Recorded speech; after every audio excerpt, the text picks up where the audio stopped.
Good morning to all. Good morning, sir. Good morning, sir.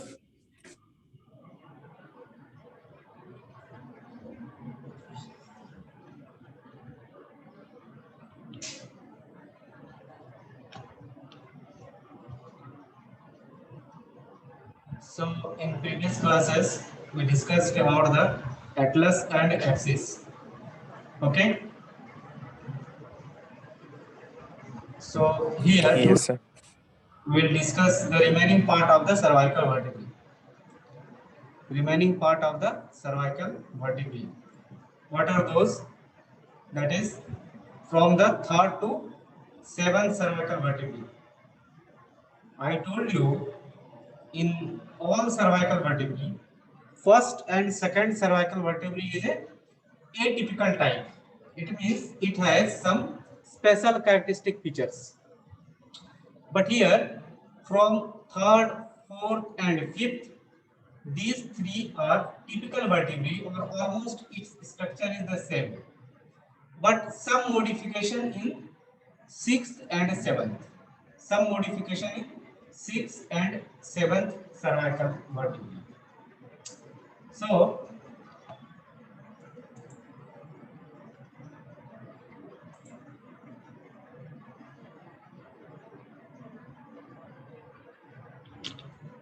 if you will see the from third to seventh cervical vertebrae, so first thing, the bodies of these cervical vertebrae are very long. You know that central part, rod shape structure is the body. So that bodies is very long and their thickness is decreases from third to fifth.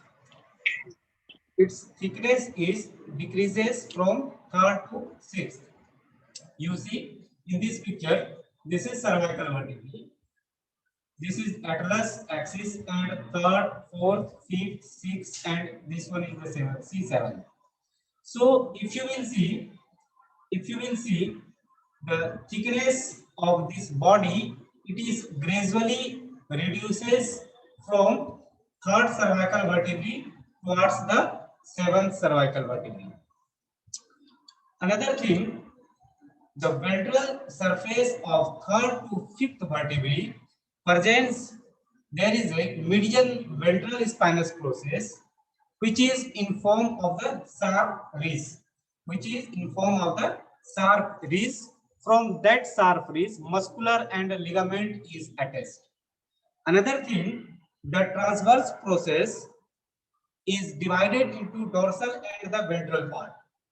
You see, this is the transverse process, this one, this is the transverse process. So this transverse process is divided into two part, that is the dorsal part and here is the ventral part.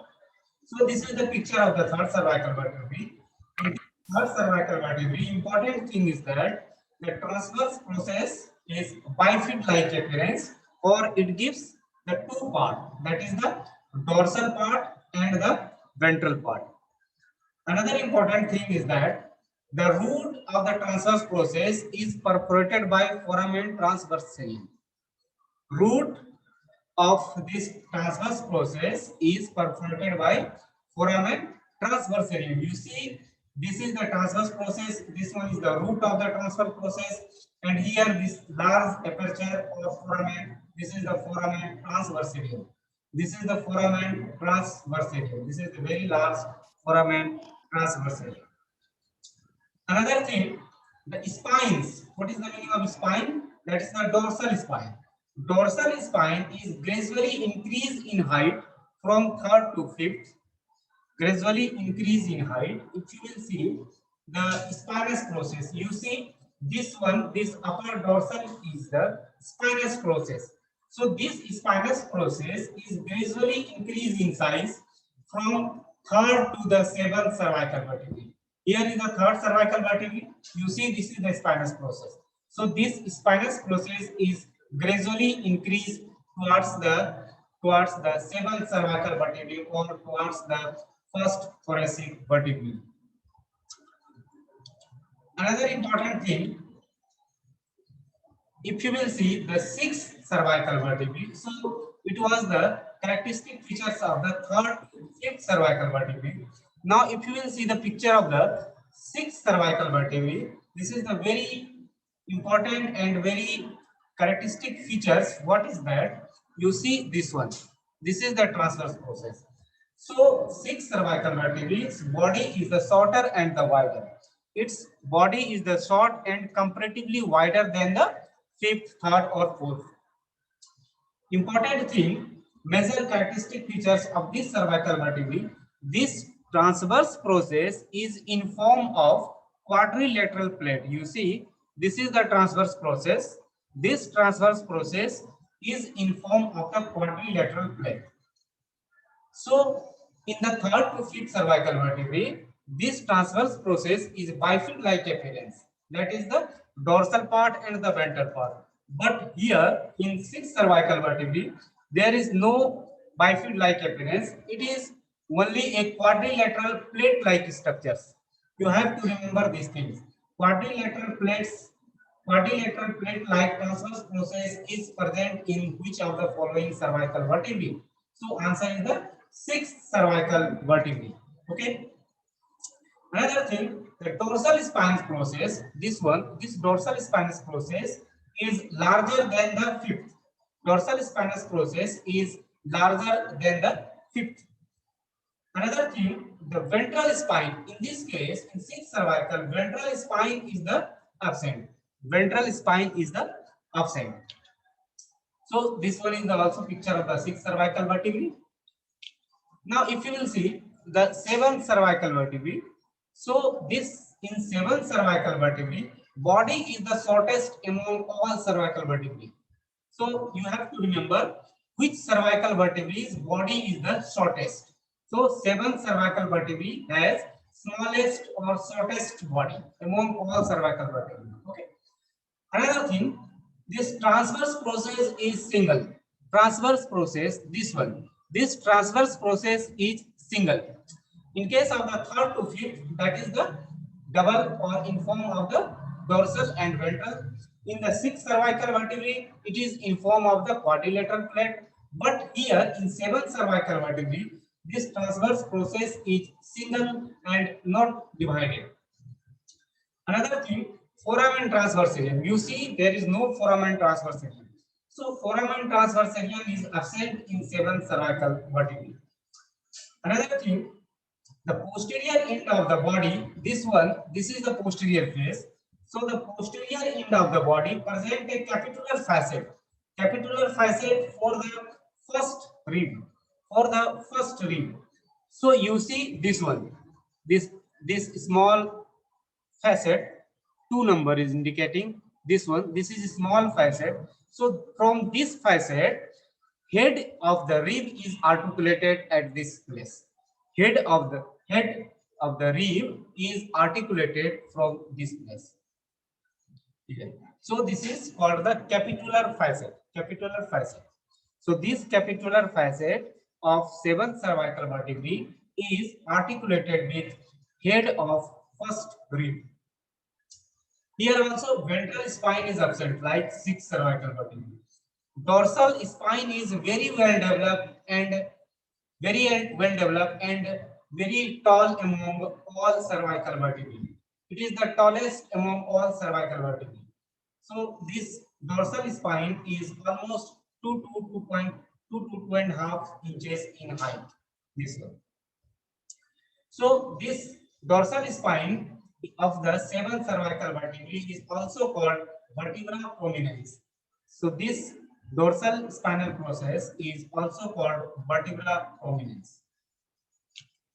If you will see the picture of the horse from third to fifth cervical vertebrae, this is the cervical vertebrae of the in case of the horse.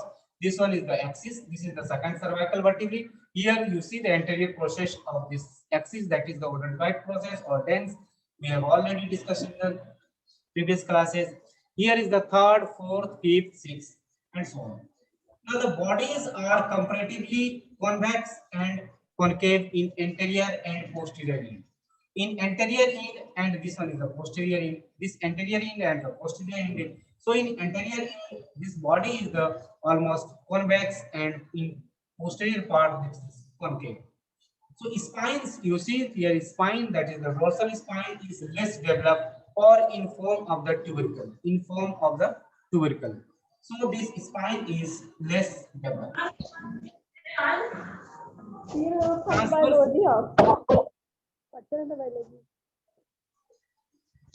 Transverse process are bifid.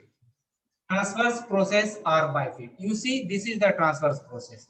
This is the transverse process. So this transverse process is bifid and has two parts, anterior part and the posterior part. Here also, this is the anterior part and posterior part. This is the transverse process.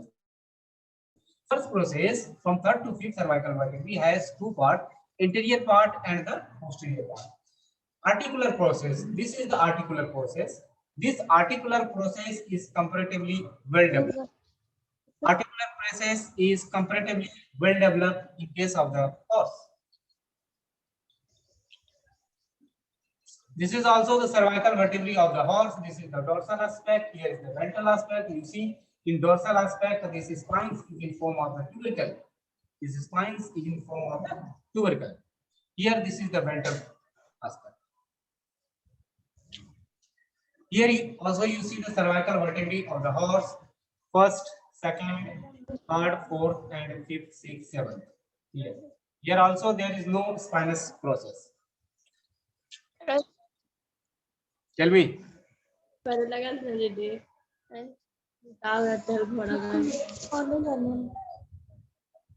Now, six cervical vertebrae in case of the horse. In case of the horse, six cervical vertebrae. The spine is represented by tubercle. If you will see the six cervical vertebrae in case of the horse, you see this is the spine. This spine is in form of the tubercle. Transverse process. This is the transverse process. Here, this is the transverse process. It is in trifid appearance. You see, this is the one and this is the another, and here is the another end. So it is trifid-like appearance. This one, and this one. So in case of the horse, this transverse process is the trifid. You have to remember. So 7 cervical vertebrae in case of the horse. If you will see the picture of the 7 cervical vertebrae in case of the horse, this dorsal spine is the flattened. This is the dorsal spine. This is the flattened and somewhat triangular in appearance. If you will see, this portion is the somewhat more broader, and here is the pointer. So it gives triangular appearance. It gives a triangular appearance. So dorsal spine of the 7 cervical vertebrae gives the triangular in appearance. If you will see the picture of the dog, the third to fifth cervical vertebrae, from third to fifth cervical vertebrae, the posterior articular process bears a tubercle. Posterior articular process bears a tubercle. Posterior articular process bears a tubercle. This one. This process bears the tubercle. Bodies are the relatively longer and compressed dorsoventrally. This is body, this is compressed dorsoventrally. Transverse process is divided into anterior and posterior part. This is the transverse process. This one is the anterior part, here is the posterior part. Transverse process is the anterior and posterior part like that of the horse. If you will see the picture of the 6 cervical vertebrae, here is one important thing in the 6 cervical vertebrae. The transverse process gives a plate-like appearance. Here you see, this is the plate-like appearance like that of the 6 cervical vertebrae of the ox. But in the 6 cervical vertebrae of the ox, that is the almost quadrilateral in shape. Here there is irregular or not in quadrilateral in shape. This is the very extensive and have thin plate-like transverse process. In case of the dog, this one. Here you see this one. This is the 6 cervical vertebrae. Now you see the 7 cervical vertebrae. The body is the shorter. This body is the comparatively shorter, and other features are almost same as like that of the 7 cervical vertebrae of ox. Another thing, in case of the fall, there are 14 number of the cervical vertebrae. How many? 14 number of the cervical vertebrae. You have to remember. This, in case of the fall, this cervical vertebrae is the rod-like. This cervical vertebrae is a rod-like. You see, this is the rod-like appearance. rod-like appearance. So in this cervical vertebrae of the fall, you see that this is the anterior extremity. Here is the posterior part. Here is the anterior and posterior part are the convex and the concave. You see the anterior extremity of body of each vertebrae is the concave, and side to side is the convex, above and downwards. So this concave and the convex like appearance, it gives complete fixation and articulation between the adjacent vertebrae. So this concave and convex appearance of the anterior and posterior aspect of this vertebrae assist the greater degree of movement of the neck region. In case of the birds can move the cervical vertebrae at very large angle. So bird cervical vertebrae can move neck very large angle due to the presence of concavity and convexity in the interior and posterior aspect of the cervical vertebrae. So the transverse process, you see the important thing of this words. Transverse process arises under the anterior end of the body. You see, transverse process arises under the anterior articular process, and it gives a spicule-like of the bone. You see this one. This is the anterior articular process. So from this anterior articular process, it gives one spicules-like bony spicules-like structures.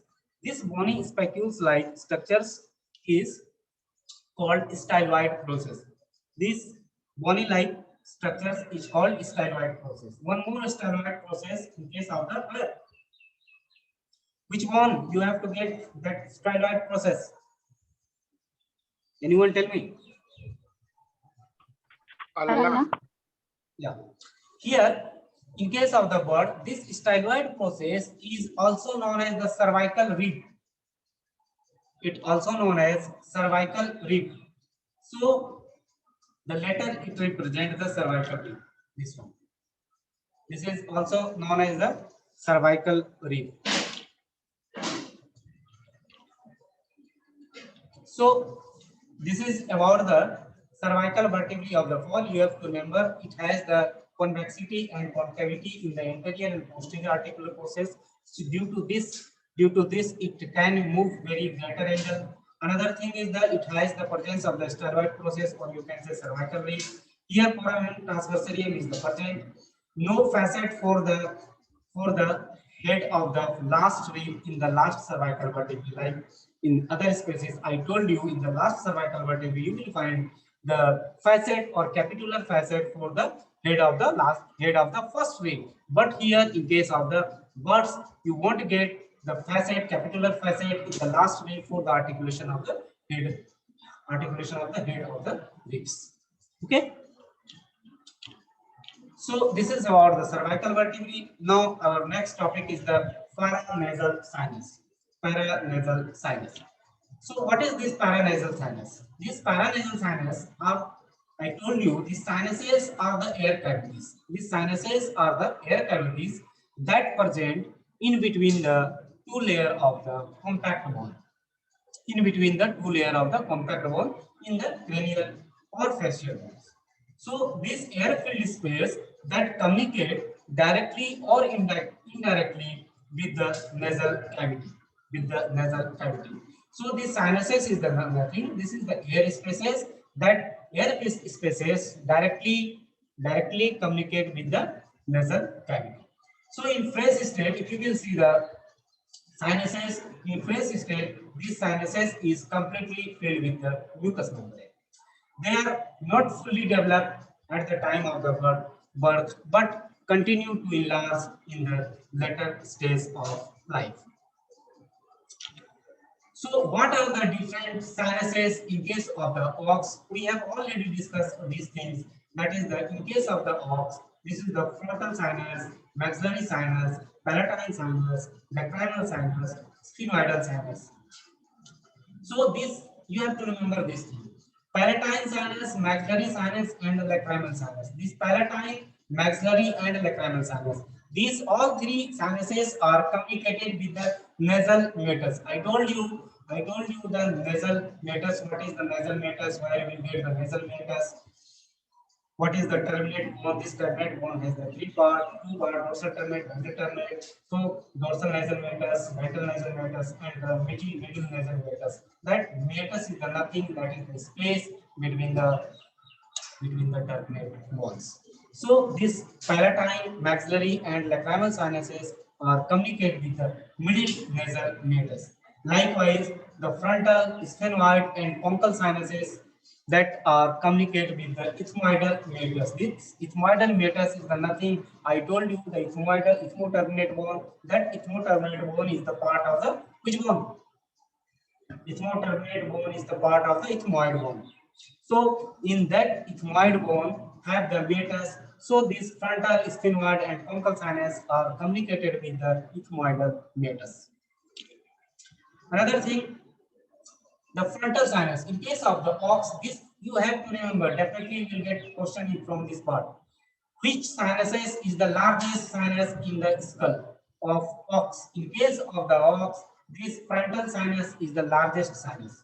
In case of the ox, this frontal sinus is the largest sinus, and that largest sinus is covered the frontal bone, parietal bone, interparietal bones, and supraoccipital bone. This frontal sinus is excavated in the frontal, parietal, interparietal, and supraoccipital bone. So this frontal sinus is formed by the parietal, interparietal, and supraoccipital bones. Another sinuses, that is the maxillary sinus, I told you already. This maxillary sinuses is formed by the body of the maxilla, lacrimal, and the nasal bone. So another sinus is the palatine sinus. This palatine sinus is formed in horizontal part of the palatine bone and palatine process of the maxilla. You have to remember what is the horizontal part of the palatine bone, what is the palatine process of the maxilla. I have already discussed these things. So lacrimal sinus is the small that is formed by the lacrimal bone and that communicated with the maxillary sinus. Likewise, another is the smallest sinus, that is the sphenoidal sinus. This sphenoidal sinus is seen in the body of the presphenoid bone that extended up to the orbital wings. It communicates with the ethmoidal meatus.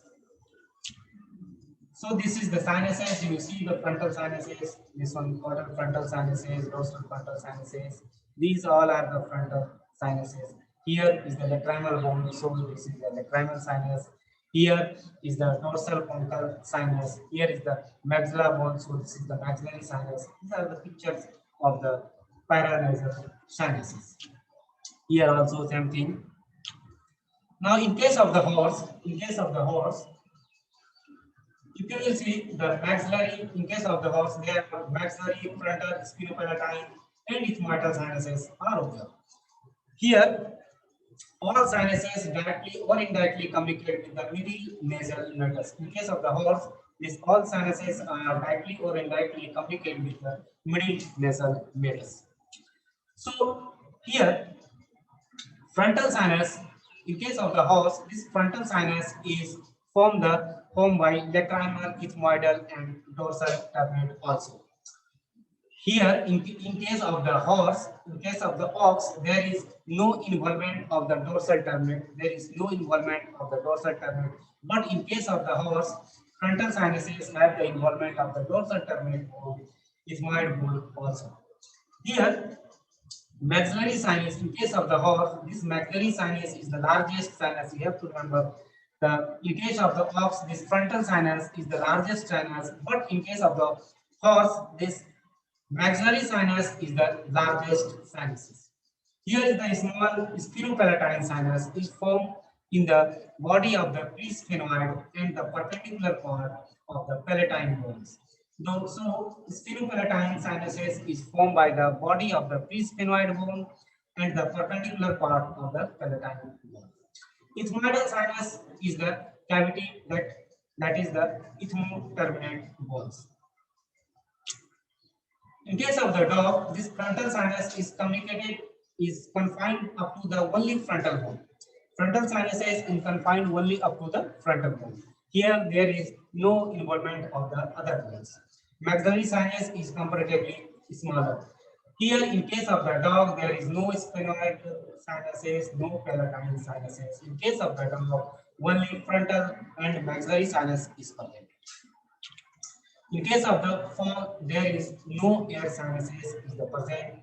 Instead of this, all bones have the some air cavities, or you can say pneumatization in the almost all part, all bone of the skulls. So these air cavities is directly or indirectly communicated with the nasopharynx in case of the birds. So this is all about the paranasal sinuses. You have to remember this thing. What are the different sinuses present in case of the ox, horse, and dog, and what are different sinuses absent in case of the dog? What are the largest sinuses in case of the ox and the horse? So this is the important things regarding the paranasal sinuses, and it was the from third to seventh cervical vertebrae. So if you have any questions regarding this, you can ask me.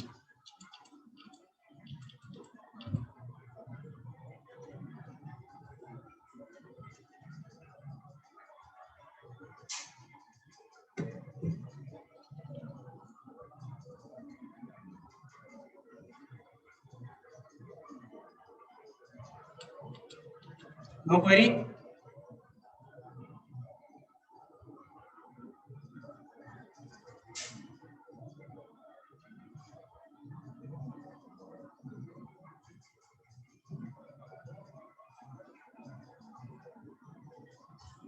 कुछ नहीं पूछना है तुम लोगों को?